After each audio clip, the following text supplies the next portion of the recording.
Hello, Mattie Rogers. Welcome to the show, girl. Thank you for having me. Yeah. So first, I want to kind of just talk about your engagement with Sean. I saw it online. I thought it was really cute and adorable, and I like you guys. Your personalities are just very similar, and the weirdness is there. Yes. So tell me more about how you met Sean and when you guys got engaged and what made it work. So I met him, 3-4 years ago now. And we actually met because we're both into like electronic music. Yeah. And I went to a show not knowing that he was going to be there, but he was one of the opening DJs for like the headliner. And I saw him, like I always would get to shows early because I wanted to see who like the local support was. And I saw him and I thought it was like great. So then after that night was over, I went and found his like music, social media, whatever. And I mean, of course he had no idea who I was. Like he could care less about weightlifting. So I like followed him. He followed me back just because I had the blue check mark. Like that's all I got. That's pretty good though. Yeah. And then one of his friends was like, oh, I saw this girl at your show or something like that. So he was like, oh, you were at the show. So we started like talking back and forth. And from there, we just kind of built like a friendship more than anything. Like we would hang out. We watched like all the Lord of the Rings movies together. Oh, amazing. Those are like, so good. Yeah. So it was like 8 or 9 months of just being friends and just hanging out before we were actually like a couple, I guess. Cool. And then, I mean, obviously we both like lifting. We're both interested in pretty much all the same things. So it just really worked well for us. Like we meshed so easily and there wasn't any of that like weird awkwardness because we'd already been friends. That's cool. How long were you friends? Like 8-9 months. Like I was totally friend zoned. Like that's so cool. I wanted to be with him, but yeah. Amazing. I like him. He's funny. I met him at Worlds and oh goodness, the first time I was like, oh, he's really nice, you know? And I think you guys were new, like dating then, right? Which Worlds? Turkmenistan. So 2018? 18. So we'd been together for a couple years at that point. Okay. That was his second Worlds that he'd come to because he usually comes to one big meet a year, whether it's like Pan Am's or World. Well, he hasn't even come to Pan Am's, but what a competition to come to. What a time. Yeah, what a weird time. So the engagement then, how did he know when to ask? Was he nervous too? Because I think so. Of everything? Yeah. I think he was I think every guy gets nervous. Like if you're not nervous, not nervous like, oh, I don't know what she's going to say, but just like nervous to do it. Like we had talked about it. I'd actually picked out and bought the ring. Well, I didn't buy it, but you know what I mean? We picked it out like 6 months prior. So he'd had the ring for a long time. So it was kind of like every time we would go somewhere, I was like, is it going to happen? Should I do my nails? Do I look nice? And he gets down to tie his shoe and he's like, nope, not today. Yeah. Well, eventually I just started asking. I was like, what's my time frame here? Like, should I expect it in a month? Should I expect it in a year? And then he found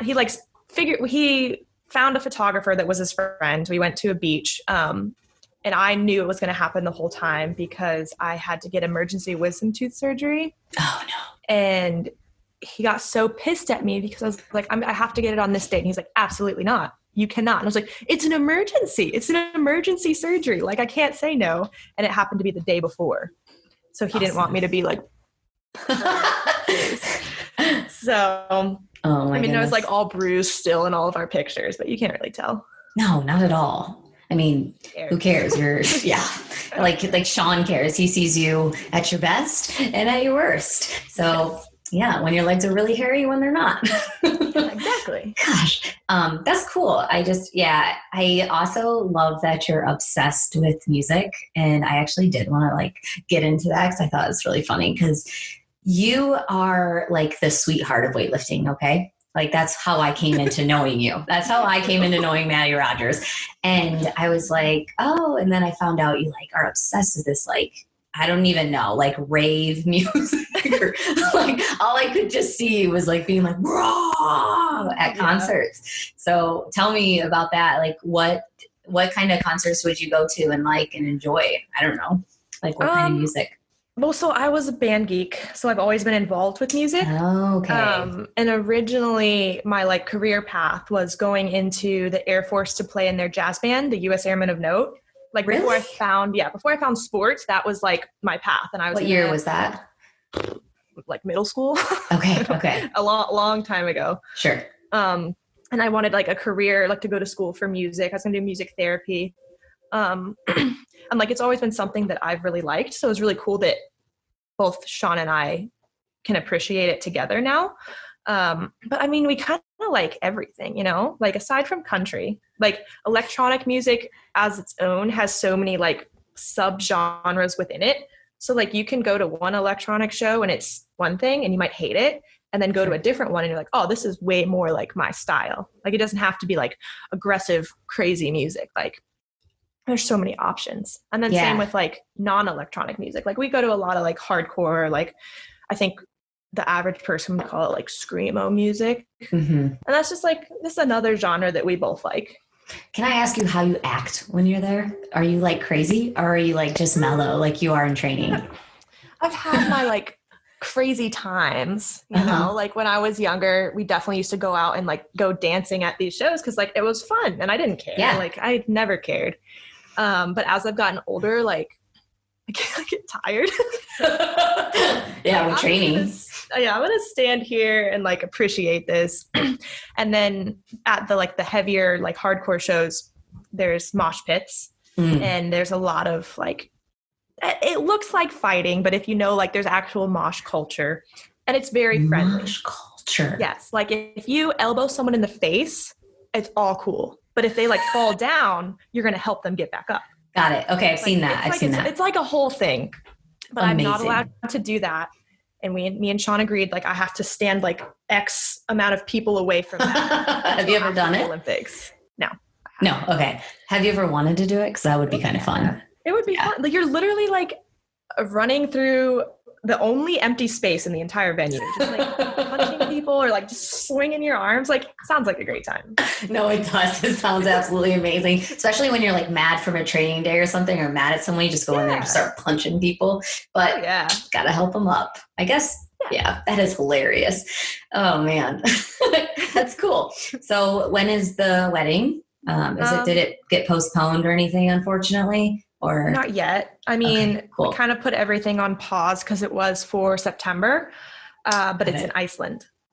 So even if everything settles down, we don't know what international travel is going to be like by then. So I don't know. There's a lot of things on hold right now. Like even for my wedding dress, like I haven't done any of the fittings yet because I can't go do them now which is when I would have done them. I'm also going to be like way bigger than I'd planned. Yeah. So, totally. I mean, I hope I can even fit into the dress that I bought at this point. Yeah. Because I specifically bought it when I was like 74, 75-ish kilos because I was planning on cutting right after everything was done. After 2020. Yeah. Because everything got postponed, which will be a topic we definitely discuss if you're open to talking about it. So I do want to kind of get into some questions about this quad that we're in. And a quad, for anybody that doesn't know what it is, it means it's the 4 years leading up to the next Olympics. So 2020, technically now 2021. In this quad, you switched coaches from Camargo to Amy. What was the decision in making? Why'd you make that decision in the middle of the quad for you as an athlete? I think I'd been unhappy with my situation for a good amount of time, like not just a little bit, like a couple years. And I didn't know why I was unhappy with it. I'd never really been exposed to other ways of like coach and athlete things. And I'd known Amy for a long time, but I had never like known her closely. And she stepped in to coach me at, I think it was the AO2 of last year It was Okay. one of the ones that like we had to go to make sure we had our spot at Worlds. Was it Las Vegas? Because that was... I don't think so. That was one. That was AO1. Okay, so okay. It was in like June or July of last year. And that's where I really got to know her. And I saw the way that she coaches and the way that she handles all of her athletes and the way that she handled me, who wasn't even her athlete at that time. And it was kind of almost like a light bulb going off. Like I was like, like I bombed. I did terrible at that meet. Like worst meet ever. But walking away from it, I was like, that was a great experience. Like I had my eyes open to something that I'd never seen before. Because, every coach is completely different. Like just their coaching styles, how they do everything is different. And then from there, I didn't want to tell anybody until I was 100% sure. So a couple months went by, and I was still like considering things, obviously weighing all like the pros and cons. And I went out to a camp at Amy's, and that was really for me, not that anybody else knew. It was like making sure this was what I wanted. And when I went out there, I wasn't expecting to get any coaching or anything like that. I just wanted to be around them and kind of see things for myself in a not competition setting. And that was in August. And then after that, I basically went home and I was like, I know for sure this is what I want. I think that it's a risk that's way worth it. Like the pros outweighed the cons at that point for me. I was miserable in my training.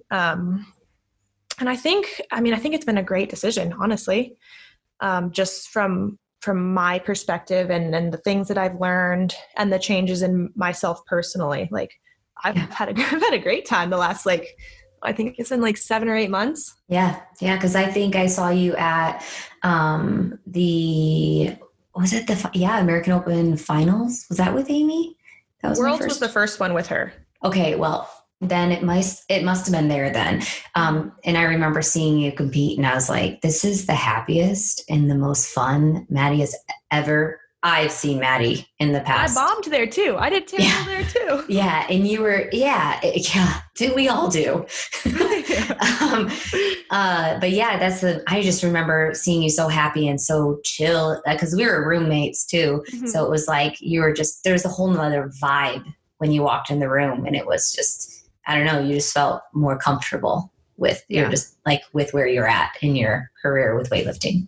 Yeah. It feels like it was something that needed to happen. I didn't really know how or what exactly the change needed to be. But then once I found Amy and we kind of connected, it was like the obvious choice. Like it was everything that I had been kind of like missing personally. And she kind of filled in those holes. And I think we worked together so well. Yeah, I see that. I think it's really cool in your posts. Some of your posts that you have with Amy are really relatable to women. And I always think it's really empowering to women, especially in our sport that is very man dominated, I guess, the male gender. And how is it being coached by a female, especially somebody so high level as Amy is in the sport and how many years she's had in the sport? So I'll be honest, I was a little bit nervous at first. Like before I met her, I would have probably not been like, I need a woman coach because I'm so stubborn and so sassy. So if you take two women that are stubborn and sassy, they're going to be catty. Like there's kind of no way around that. Yep. Whereas a guy who could be stubborn, he'll just be like fuck off. Literally not going to be catty. So that was a concern, but Amy is very stubborn and sure of herself as well, but it's never caused a clash. I think that I respect her enough to where I would never be snappy or sassy, Yeah. If there were ever anything like that, it would be coming from me, not so much her. She handles her shit to a T. Do you find her more as a friend coach, or do you find her more as a mom coach? Because I feel like a mom coach might be leaning towards that. That's why I don't sass at her or snap at her. I think it's almost a perfect mix of both, because I have utmost respect for her and would never want to say anything mean or anything that would cause her to be upset with me, which is definitely like the mom thing. Like you want to make mom happy. But then she will give you the numbers you want to lift then. But then we also like, I could talk to her about anything. We get along great. Like, it's not like with my mom, like I wouldn't talk to my mom about some things, but I could talk to Amy about anything. So it's like, so cool. It's like a mix. That's cool. Which brings up my next question, because I saw this on your Instagram probably a few weeks ago. No, it wasn't a few weeks ago, probably a few months ago, right? It was how your menstrual cycle affects your training day. And I remember seeing that really adorable picture of you and Amy, and you looking into Amy's eyes, and Amy is crouched down to your eye level. You're sitting on the platform with your cat socks or whatever, your FU socks. And I remember you're just looking you're looking at her in her eyes, and you're just like, I could see your tears just like welling up, or you had already been crying. And just that connection right there for women, especially women at our level, is awesome. You need that. You need someone to understand. But that brings me to my question. How does your menstrual cycle affect the training before and after? So for me, I think it's changed both as I've gotten physically older and my training age has gotten older. Like when I was younger and I was like still like new and recovering really well and really easily, like it didn't really impact me that much. But the last like couple years, I've definitely noticed it affects my training a lot more. And it's not every month. So it's not like we have like a very specific, all right, it's period time, this is the game plan. Right. Like the plan is always stick to the original plan. And then we just have to kind of be willing to adjust, because sometimes I'm just so tired, super, like sometimes there's no like, none of that like fight. Like, you know, when you're working through a hard set and you can kind of like channel that like that grr, there's none of that on my period usually. So like if we have a heavy Friday or something like that, that's hard to find that like mental grit sometimes. And those are like the two biggest things, aside from like cramps, which suck. Doing anything with cramps sucks. And any girl knows that. Yeah. So it's no different. But I mean, we don't really plan to change things. We plan to see how things go more than anything, and then just go from there. Sure. And after your training, does like do you ever feel stronger before, like the week before, the week of your period? Do you ever feel stronger the day, a few days before you start your period? Sorry, go ahead.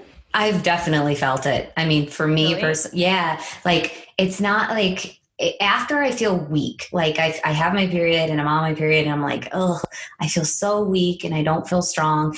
But like 2 days, it's usually 2 days before my period with like no cramps or very little cramps, I feel like unreal strong. And actually usually I hit some PRs, not PRs like snatch, clean and jerk, but like complex PRs, or I feel really strong and I'm moving well.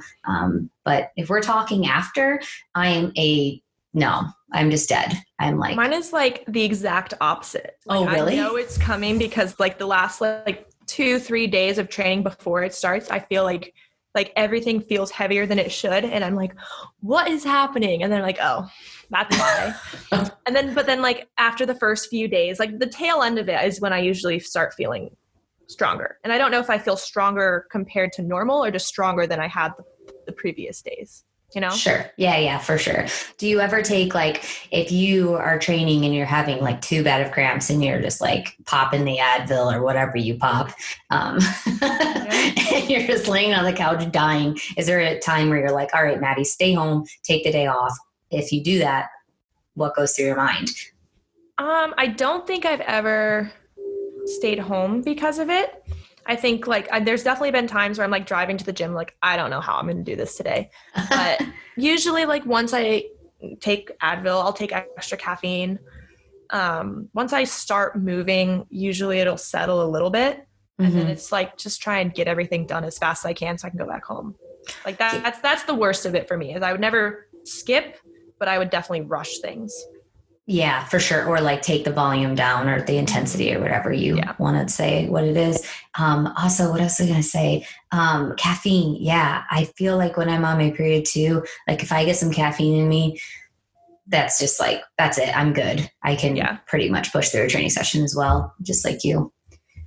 Yeah, I think that's like just a hot topic because I think a lot of people feel like if they don't go to training because of their period, women especially, not men. I made it sound like I was talking about both genders. Women feel like if they don't show up or don't put the time in during training or the week of their really bad cramps, they might like lose their muscle or lose, how to snatch well or how to clean and jerk well. Can you kind of like talk about that and like how that is like a very false accusation? Yeah. I mean, if you staying home for one day, you're not going to lose anything. If anything, it'll help you because you're not going to the gym with a shitty attitude and being like, I suck, I can't lift this, which is you're going to be thinking about that probably for who knows how long. And I remember that picture that you're talking about where Amy's talking to me. She was literally telling me, I forget who it was, but when she was out at the OTC, there was one of the other lifters who would take the entire week off, like wouldn't even try, it's period week. I'm not walking in the gym. And I mean, if someone that's living and training at the OTC can do that, like, I think that's good enough proof that you'll be just fine. Like, it's probably not the best thing to do, but you're not going to lose like months of gains because you took a few days off. Yeah, I totally agree with you. It's crazy. It's crazy because you're at a level that's different. You're at this higher level, this elite level that you're training for the Olympics. And then these people are just training to hit a PR or, make a better lifts and get better technique throughout, their career in weightlifter, their not career, but their time as a weightlifter. And they're worried about that. But someone at your level understands that that's just not true. You can. Yeah, like you might feel shitty coming back. Like if you take a whole week off, the first few days are not going to be that enjoyable, but like, a couple days. Yeah. Like a couple days is like fine. A week, I mean, suck it up, go to the gym. You'll be fine. Yeah. If you absolutely have to, it's just going to take a few more extra days to get back to where you were. Like, right. It's fine. It's fine, it's guys. All fine. It's just fine. All right. So during 2016, I remember us, because like I said, we were roommates a lot during the squad, and I loved having you as a roommate. I think the first time I had you as a roommate, I was like, okay, cool. I don't really like, I knew you because I had enjoyed following you for probably a few months prior to when I started weightlifting. So we're probably talking like, I think I started in 2016, September. So somewhere around there. And I remember starting to follow you because you're just a popular weightlifter. You have a lot of followers. So you're very much on the social media page.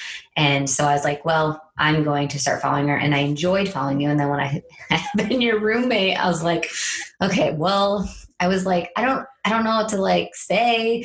I know she's younger than me, but like but when you walked in the room, we just started chatting and it was like, this is my roommate. She sleeps. She's really nice and we can talk. And we were both like, all right, well, this is what I like to do. You have your earplugs and your sleepy goggles. And we like right out of the way got all like the things that would like bother roommates, like snore, or, like anything like that. It was out of the way. I know. I did love that about you because as soon as I walked in, I was like, hey, listen, Mattie, like, I like to go to bed at 9:00. Like, is there any way you could have like the lights off, your computer off? I don't want to see your phone screen. Because I had bad relationships with roommates that were just so disrespectful. Yeah. So I honestly am too old to deal with that crap anymore. So just, but I did. I loved our roommate time. Our first one was Germany, right? Or was it before that? So no, I think it was it Germany? Because I remember, I don't either. It wasn't my first Pan Ams. And that was in the United States. It wasn't Anaheim. That was the United States. And then we had Pan Ams again, which was in the Dominican, right? And I was Haley's roommate. Yeah, I had Caitlin. So, yeah, it must have been, Germany. I feel like I remember we flew in on the same like last flight, and it was like late and we were gross. It was. And you're like, I go to bed at this time and I wake up at this time. I was like, okay, I'll be at least in bed at that time, and I sleep in. And you're like, that's fine. I'll go outside. Oh my God. On it. That was perfect. Perfect. So with the 2000, we're going to rewind here. We're going to go back to 2016. I'm sure you're going to love talking about this. So during the 2016 Olympic quad, your spot was taken from you at the last second. What was going through Mattie's mind when this happened, and why did this happen? And just kind of talk about it. So leading up to 2016, I mean, I had started in 2014. So that's like, I mean, if we're looking at the procedures now, like that's way too late. But right. Back then it was possible. Like it was not realistic, but we were like, we're just going to go for it. Like, why not? Why not try? And then come like the beginning of 2016, I was ranked second. Cause I just had a really great like end of 2015. And that was like really when I grew into the sport was then. So I was second and top 3 go, but the third spot was given a different route that I wasn't eligible for. It was like qualifying points at the previous 2 years worlds. And since I had just started in 2014, like I'd gone to 1 worlds. I wasn't even close to eligible for that. Wait. Sorry. I need to get this straight because I want to make sure that I'm hearing this right. So you're telling me this person had 2 more meets that you weren't able to go to, and she got points from this? Yeah. So remember, well, you might not remember, but the way to get spots for the last Olympics was every Worlds you earn points. Okay. And so your total, not like based on your placement. So like if you get first, you get X amount of points and then down from there. And so those points at the end of the quad decide how many people you get to take. So it wasn't like each country gets this many spots. You had to earn your spots. So we earned 3 spots. And one of the rules that was set in place from a previous quad, because basically someone fucked someone else. So they're like, we're going to make a rule to where the person who scored the most points in the qualifying worlds, which was 2014 and 2015 worlds, they're going to get one of the spots no matter what. So I didn't compete. I competed in 2015 and got like 20 something because I had no idea what I was doing. So then come Olympic trials, you could do 80%. Didn't matter. That was your spot to keep. So it was really only the top 2 spots that were up for grabs. And the number 1 spot, like nobody was really touching that. Sarah right. Had that one. I was going to say it's Sarah. On lock. Sure.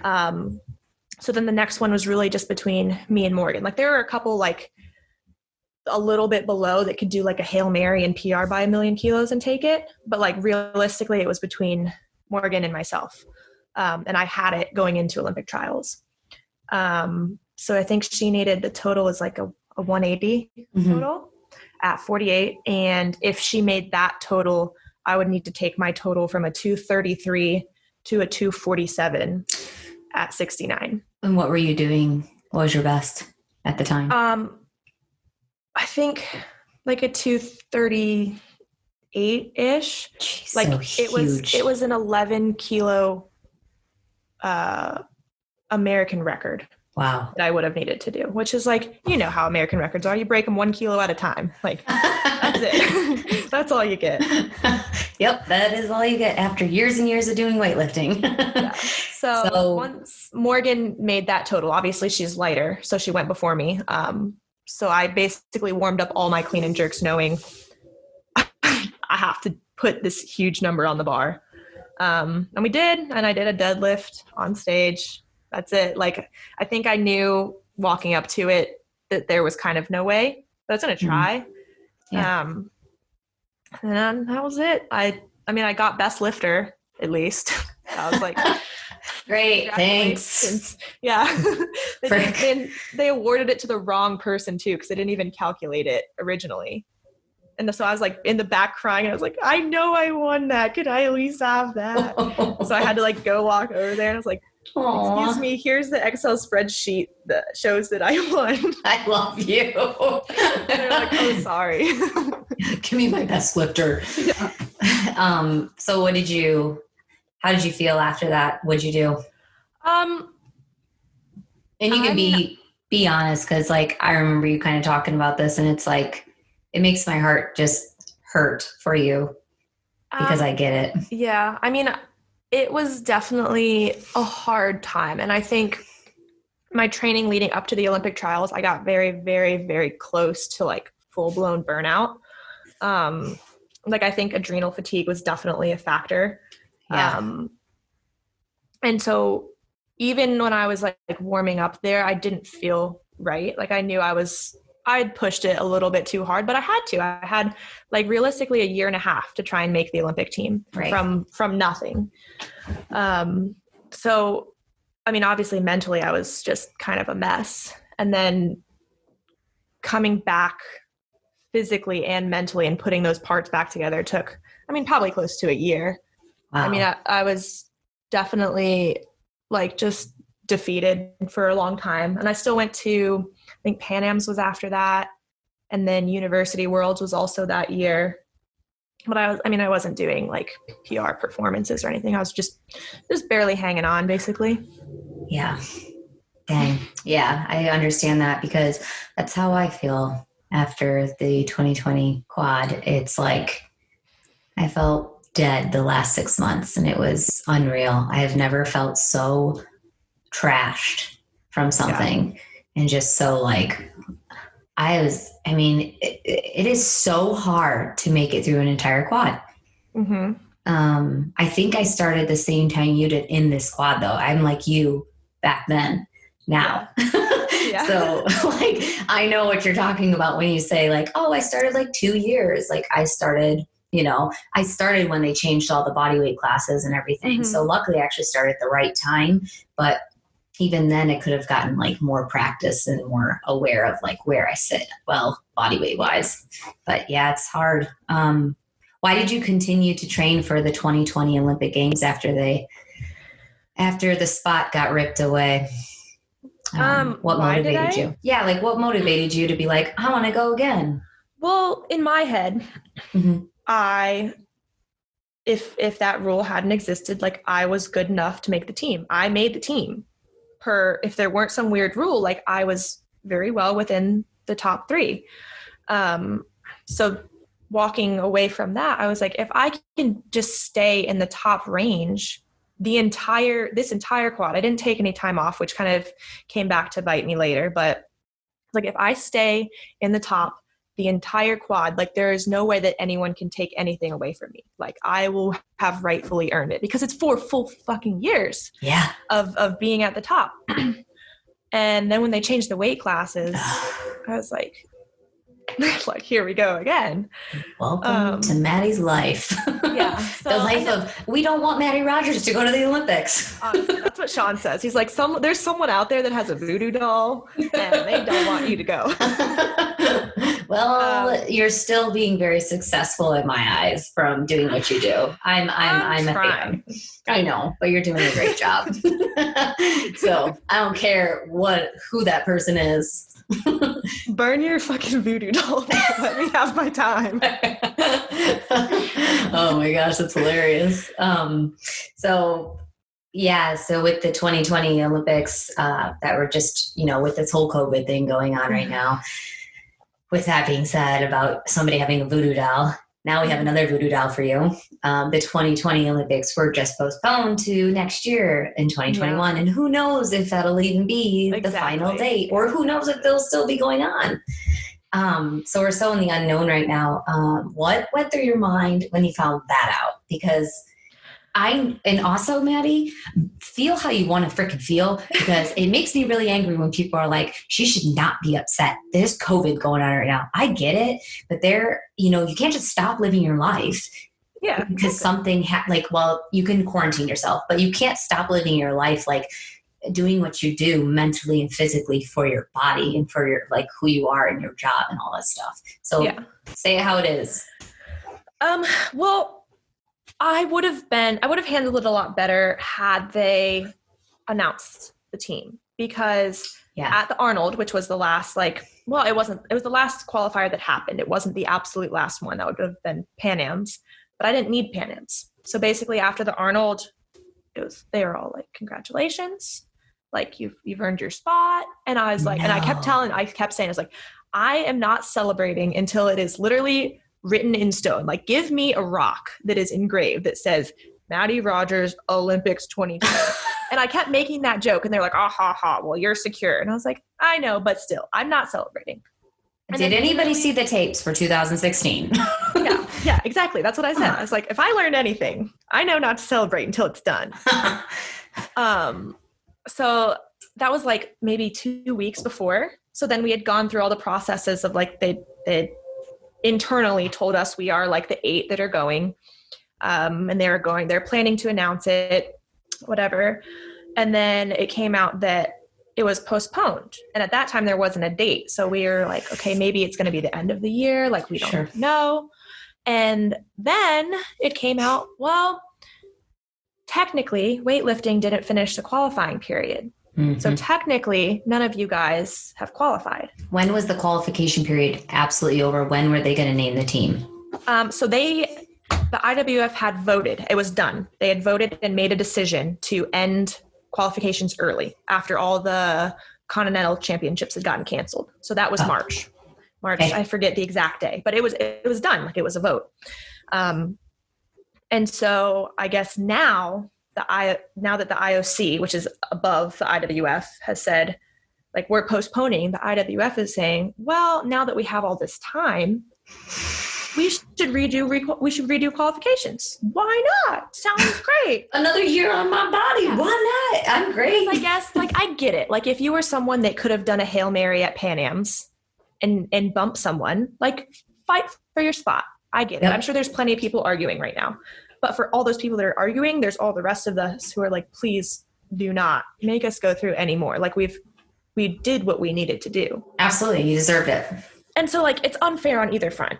Like, no one is going to be happy about anything.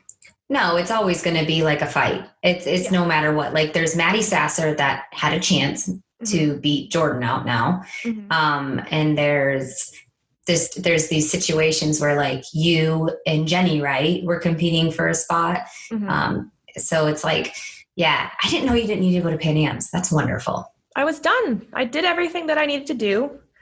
And I wanted to go to Pan Am so I can compete as an 81. So I wouldn't beef up. And I wanted to just have like, kind of like a grand finale. Like, this is what I can do at this body weight. Cause that, what was it? The Arnold, we had to do like a readiness check. Yeah. 90%, so like 95%. Yeah. So it wasn't like a good performance by any means. So I kind of wanted to prove myself, because there's so many people that are like, why is she getting the 87 spot? She hasn't done anything at 87. Well, no shit. I had the Coroni Roni in Rome, and then we had to do a readiness check. I haven't had the opportunity to yet. Right. So I don't know. It's kind of all a mess at this point. It is. And it's like, I mean, I know you're a very hard worker and everything, but does it like scare you to go a whole nother year of training like that intense? Oh yeah. Do you think your body's going to handle it? Or do you think your hormones are going to like it? I mean, you're 24, right? Mm-hmm. Yeah. So you're young. But 24 is still so different on my body than it was when I was 20 18. last spot. Yeah. Like I remember what I felt like then. I felt fucking great. I could recover. I could show up to training still drunk and be like, all right, let's max out today. It's not the case at all. So I think we're all nervous about that part because we can't even take time off. Yeah. Like, they could tell us all day long, oh, your spot's secured. But as soon as they open up these qualifications, the people that were fighting for our spots that we already earned, they might have been training this whole time. And they'll just, boop, they had a whole extra year to prepare. Mm-hmm. So and it's not like we can judge like, okay, if we're going to start back up in August, I'll take a couple weeks now. Like, we don't know. It could literally like quarantine over and then be like, all right, next week you have to go fly to wherever. And it's like, how do we prepare for that? I have no idea. Yeah, I don't either. I guess just keep a positive mindset and just keep just train to maintain, I guess, you know? I said, stay ready. Yeah. Okay. Hold It's easier said than done, coaches. Yeah. When we were all ready to take time off after this Olympics. Yeah. Like all of us, like a good couple months. Yeah. I don't know what's happening. We have no answers. No one does right now. It's just such an unknown period of time. It's such a weird period of time right now. It really is. But, well, on to an easier question. So I do want to talk about your bulking because I think that is just fun / not fun. It's something. But currently I'm eating a lot of calories for myself and I'm not caring what I eat. I just am eating to enjoy food again because, I mean, I've always enjoyed food, don't get me wrong. But the caloric intake was not very high when I was a 49 compared to what I'm doing now. I'm getting a lot more calories. Anyways, with that being said, I want to talk to you about what your macros are and where you started at the beginning of the quad, what weight, and then progressively like how you built up to be like an 81 with these banana marks. Banana marks. So at the beginning of this quad, I was a 69. That was the weight class. And I sat pretty much right at 69, like at the heaviest, maybe 70. But that was like obviously paying attention. I wasn't like eating shit, but I wasn't cutting or bulking either way. I was just maintaining. And that was like super easy, super comfortable. I could just wake up competition morning and like not eat breakfast and make weight. And then I took Accutane during this quad. Oh yeah. And I lost probably 7 kilos from that. Wow. Yeah. And that was eating as much as I possibly could. Like it just kind of fucked me up for a good 8 months. And then right after that was done, they announced the new weight classes. So I had to bulk back up to 71. Pretty much got there. Like I think Worlds, this past Worlds, I was like a full 71 finally. And then after Worlds, I came home. I took like a week off and I didn't pay attention to what I was eating and I lost back down to 68. That's just where I sit. Like that. Didn't you also get sick on the plane or something and you came and you lost like, yeah, I don't know. I always get the shits. Me too. It's unavoidable. Amazing. Thailand. Oh, I know. Yeah, Dominican was the worst though. Oh, we were about that one. all so sick. I remember talking to Ben the first week I came home and I was like, yeah, Mattie got sick on the way home. And I was like, oh my, I'll be back. And I like ran to the bathroom and he's like, you okay? And I was like, that did not feel good. And that was just an aggressive sickness. Oh my gosh. It was just back and forth. Yeah. It was just freaking, I don't even know what we ate. Freaking Sarah Robles eats anything she wants and doesn't get sick. The only freaking one that didn't get sick. We're like, what did you do, Sarah? She's like, well, guys, when you have a gut like mine, you can eat pretty much anything. And we were like pretty careful too, I feel like. You really care. Apparently not careful enough. Not careful enough. But so you said, sorry, continue. So with your 71 fully at Worlds. When I came home from Worlds, 68 was the official like starting point. I was like 68.5. And from there, that's when I was like, I emailed RPSTRENGTH and I was like, listen, I need some help. And they're like, all right, like, let's just go for it. So they sent me like a massing template. And then he was like, eat this. And then at any point in the day, if you feel like you can eat anything else, eat that on top of this. And then drink a mass gaining shake on top of that. So it was like I had my meals and that was basically like, that was the bare minimum that I could eat. And then I had to try to eat additional, he's like a whole cheat meal on top of that was like the real minimum. So it was a lot of eating, I drank a lot of my calories because it was a little easier. Did you like eat Ben and Jerry's with tons of cookies, which I would do, or would you eat like lots of pasta and good for you foods? Yeah. Like I didn't change my food choices that much. Sure. But at the end of the night, I would eat, like I started with like half a pint of Ben and Jerry's. And then when my weight would plateau, I'd do like 3/4 of a pint. And I did the same with my mass gainer shake. I would start with like half a scoop and then a whole scoop and then 1.5, because a serving was like 1,200 calories or something. In that one shake? Oh yeah. So how many calories are you getting a day? I think I added it up for like, because it varied. Like some days I just couldn't shove any more in me, but on a pretty normal day, it was like 4,800, I think. Wow. Like right around 5,000. Is Sean on the same diet? Loosely.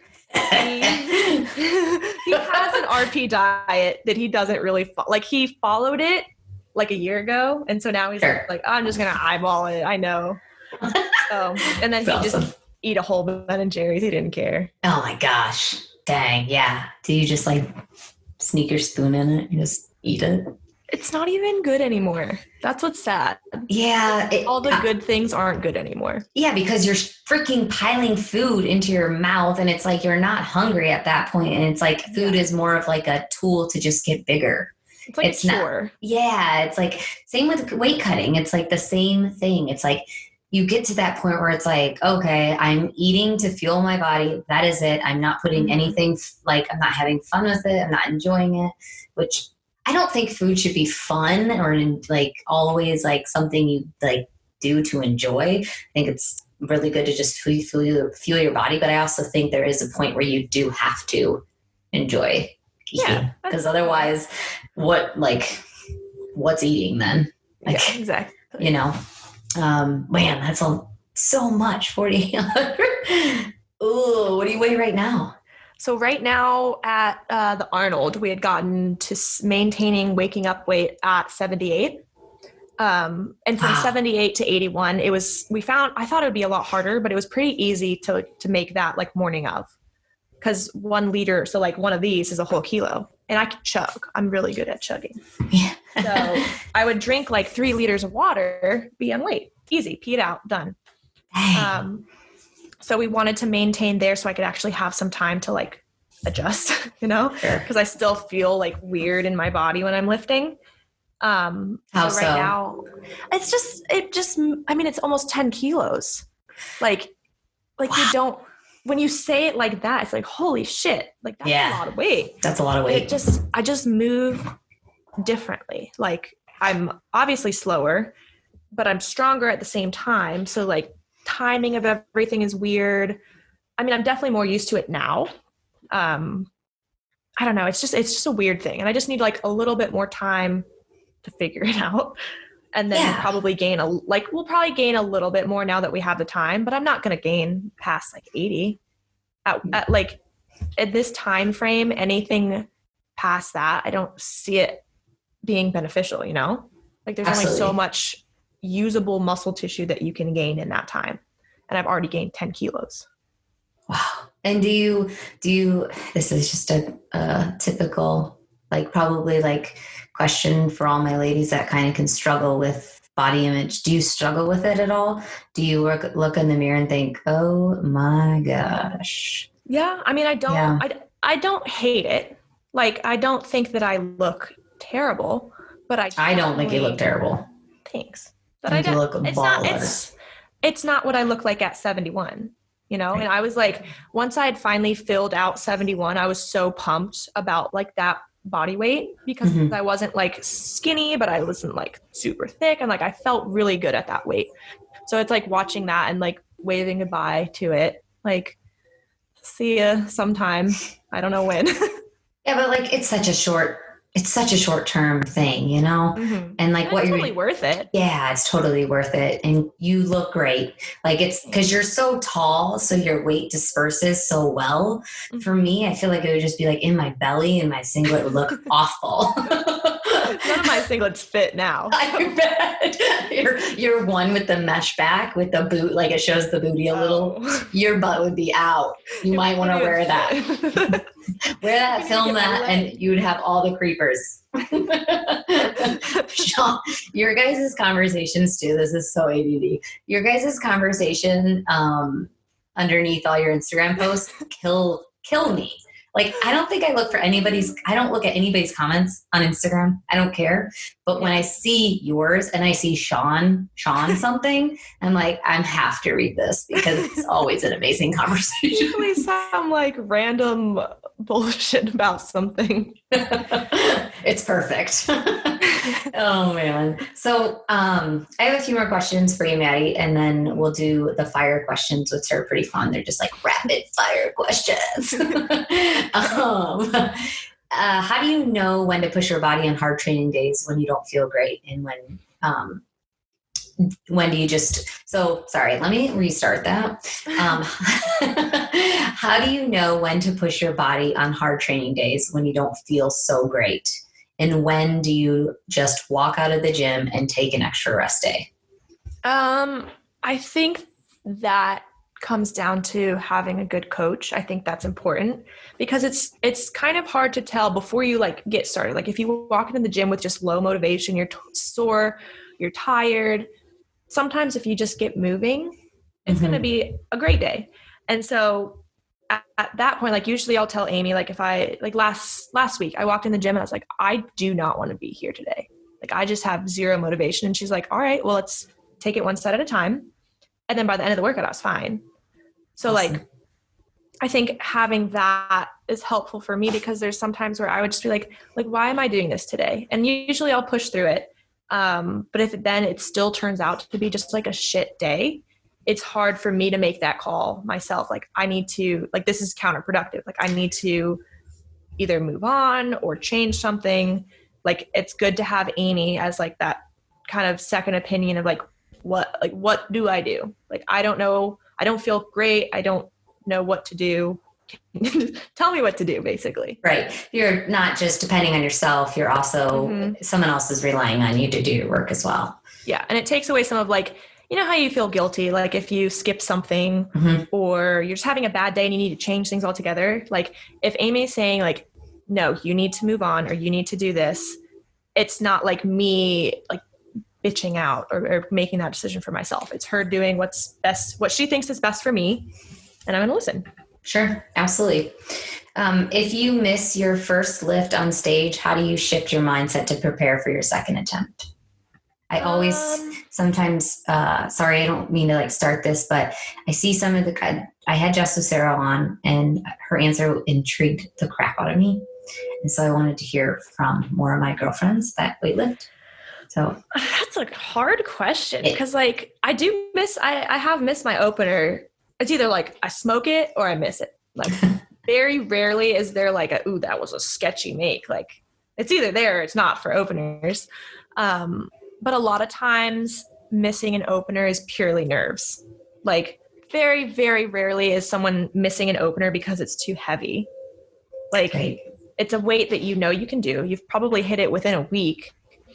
So a lot of it is like telling myself to like relax and being like, I've done this literally a million times at this point. Like this is not a hard weight. And for me, a lot of it is not thinking too much because a lot of times I'll overthink and like my hands feel weird. This feels weird. Like where I'm looking isn't right. So I just have to like calm everything that's happening in here and just let my body do what it knows how to do. Awesome. Yeah, I definitely am an overthinker, especially on the first lift. It is. So hard. Because it's like, yeah, you've done it a million times, but what if this is the one time you miss it? I think I should change my start position right now. Yeah. I think I'm going to walk up to the bar different. I think I'm going to try to take it at like 1 second instead of like 50 seconds this time. I'm only going to wear one wrist strap. I think that'll really help me. Yeah. Yeah. Or today, I'm going to try it without my belt. Why not? Yeah, that would not be a good thing. Definitely keep your normal routine when you go to competition. Don't change anything. Not a good time. No. Yeah, we've had a lot of experience with that in the back with coaches. So what is next after weightlifting for you, Mattie? I don't think I have a good answer for that because I've always in my head been like, I'm going to keep trying for as many Olympics as my body will let me. So being 24, like obviously next quad is on the table at least. Like I'm going to try. I have no idea what's going to happen in the next 4 years. And then 2028, like if I'm still alive and still kicking, why not? So like, sweet. And that's why I'm going to school though, this whole time. Like, I don't know when my athletic career is going to end. I mean, as you know, it could like, things can change literally overnight. Mm-hmm. And as like an elite athlete, it's kind of I try not to think about it, honestly. I want to be prepared for that, but I don't want to think about it because it's scary. It's like, I could be on this track one day and a completely 180 different track the next day. So I don't know. I don't know what I'm going to do after weightlifting. That's okay. I'll be educated. Great answer. I'll be very educated. I will have an education. What are you studying? Sport and exercise science. Cool. So I'm pretty much done with that. And then I'm going to start my master's. I mean, honestly, what I really wanted to do was work for NASA with their exercise physiologists and their team to try and figure out better exercise protocols and equipment for longer spaceflight, because that's one of the issues that's keeping people from getting to Mars or the far reaches of space is your body cannot handle that. So I mean, if I'm going to be in school for the next 12 years, I might as well get something out of it. Heck yeah. And hopefully I'll be qualified enough to help. Have you looked into it? Not deeply. Like I know I'm so far away education wise. And I live in Florida, which is convenient because Cape Canaveral is like 2 hours south. And that's where they do all the launches and things. So like I'd love to do like an internship or something to like get my foot into that door, but it's more of when more than anything. That's really cool. I didn't know that. I like NASA. I like space. Well, it doesn't surprise me with everything else you like. Cats and raves and space. Space is cool as shit. Space is, okay, so that might be a t-shirt. Space is cool as shit. Maddie's just like looking up into space. Me and my boyfriend were walking Kenny, and I was like, I always like get nervous about opening the podcast because I'm always like, oh, I don't know really what to say. It's so weird because you just start. Like there's no like warm up and then we open. It's just like, boom, clean start. And he's like talking about, well, talk to her about like cats. And I was like, yeah, I was going to like totally talk to her about cats. And he's like, you could get a shirt that has 2 cats on it, and then you could put your face and Maddie's face, and they could be lifting barbells and together. And I was like, "What does this have?" Like that? I mean, I've seen some weird things out there. I mean, have you seen Joe? What's the guy called Tiger King? Oh, I've seen it. Oh yeah, it's interesting. It's interesting. We're not going to even get into that. I guess you would watch it because you are the cat lady. You're Carol. I'm not. You are. Baskin. You are Carol. Not Carol Baskin. At least you're not playing Killing Sean. No, I don't think my cats could eat him anyway, so it's fine. He gets to live, I guess. How many cats do you have? 3? 3. And there's Killer. Outside. Oh, Killer. yeah. Yep. And then, my first cat ever, I named Lu Xiaojun, so he's Lu. Oh, yeah. Mm-hmm. And then my second cat, I named Pyros, after Pyros Dimas. And then, of course, Pyros had to come work for USAW, and now it's all awkward and weird. So yeah, because cat named after him. Up, buddy. Come on, buddy. It's like, did you rename him after? I literally just call him Orange Cat. I love you. That is freaking hilarious. I would have too. Totally true. It's like so funny when you meet someone and you're like, I've never really Britney Spears. Okay. Britney Spears obsession. If you like meet that person in real life, I swear it would be like, oh, I don't like this person anymore. Yeah. Really? Like, I bet half the people that follow me would meet me and be like, oh God, why do I like this person?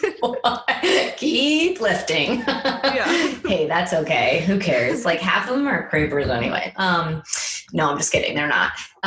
Okay. Are you ready for the fire questions? Yeah. Okay. The first one was probably my favorite. What is your cat's best trick and which cat did it? Killer for all tricks. And he does high five, spin in a circle. And it's cute. What? Yeah. Is he around? He was in here. No. Oh, motherfucker. He's very food motivated. The other ones aren't. So it's so easy. Because he's just like, oh, you're going to feed me? I'll do whatever you want. Oh, I like the outside cat too, the gray one. What do you mean? I know he's mean, but he likes his food. He does. He's hungry. How long has it been since you've been kind of getting him? Probably almost a year at this point. Wow. It's no one's cat? No. Well, because there's like an obese lady at the end of one of the streets over there. Okay. And she has like 20, and she literally just like opens her door and leaves her door open all day to feed them. And it's just like strays making babies and more, and it's bad. They need to be neutered, but I can't. Yeah. Like, they're not my cats, so. Yeah, you're not going to pay for it to get, whatever. Weird. Fun for me. Yeah, seriously, you get to see new cats every day. Yeah. Oh, I forgot to send you that video. I'm totally getting off track. I feel like I'm just talking with you now as a friend. I forgot to send you the video in Malta. Seriously, Mattie, there were 30 cats and it was cat country. They call it cat country literally because every corner you walk around, there's like a cat here, a cat here, a cat here. Do people feed them? Yes, there was a pile of food and there's like 10 or 20 cats around it. And Max and Joe and I were just laughing. I was like, Mattie would love it here. That's amazing. That's like that park in Japan next to our hotel. Remember that like homeless person park that had like 1 million cats? Where? Oh no, I didn't see it. It was literally in Japan. Okay. Camp. Yeah. You walked outside and like literally did like a U, and it's directly next to the hotel, and it was a park where all these homeless people lived, but it was also like 30 cats. Oh my god. And so I went there every morning and hung out with the homeless people and the cats. It was great. It was a great time. Amazing. And you went to the cat cafe, which was actually really cute. It was cute. It made me feel bad though. I don't love the cafes as much as just like a wild kitty living their own life. Exactly. I know Hunter and I were talking about the dogs and feeling bad for them in Thailand. Mm-hmm. And then I found out that all the vendors that are on the street and anybody that lives in Thailand takes care of the cat or the dogs. Yeah. They like feed them and take care of them, but they're allowed to roam free. Like, yeah, they're doing what they want. Like, the ones that know how to get food will get food. Right. For the ones who don't. Yeah, totally. But like, wouldn't your cat and dog love that life? Like freedom? Probably. Yeah. All right. Favorite, I know it's not raving, but I just like to call this favorite raving shirt. Favorite what shirt? Raving. Like when you go out to your concerts, what's your favorite shirt to wear? A t-shirt. Like a t-shirt. Just a t-shirt. At this point, like it used to be like, what are those called? Like the bodysuits and then like short shorts. Now I literally wore spandex shorts and a big t-shirt the last time I went out. Anything on it? Is there like a moon and a wolf on it? Oh, I think it was like another band's shirt, honestly. Awesome. Okay. What gets you excited to begin your day? And whatever form of caffeine I'm having that day, whether it's coffee or Red Bull, caffeine gets me going. What is your best piece of advice for an athlete starting weightlifting? Just start. Don't wait until you have the perfect environment or the perfect coach or the perfect whatever. If you have a bar and weights and someone who's moderately educated to teach you, just start. Just try. Awesome. What is your favorite band to listen to while training? I really like Knocked Loose and I really liked Dealer. Not liked. I like them. Nice. If you could move to any state, which one? If you could move to any place in the world, where would it be? Maybe Australia. Maybe. Nice. I don't know. I've never been there, so I don't know. It doesn't matter. I say that without ever having been there. Who cares? If you had to add another lift to competition, what would the third lift be? Ugh. Oh, yeah.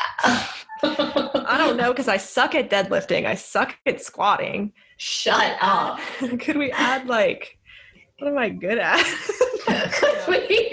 Can we just add a front squat in there? Add like blocks. We'll do some stuff off the block. A block. No kidding, right? I'd be love or hang, something in the hang. Oh no. Oh, less work the better. Yeah. Like a nice like medium block. Something like that. Oh, awesome, Mattie. Well, thank you so much for being on the Bitty Strong podcast. I really enjoyed talking to you as usual. It brings me back to our days as roommates. We could be social. I know. Seriously. Well, good luck with everything you do. I'm excited to watch you this year, and I am going to definitely be praying for your body to make it through one more year of weightlifting that intensely. But can you just tell everyone where they can follow you?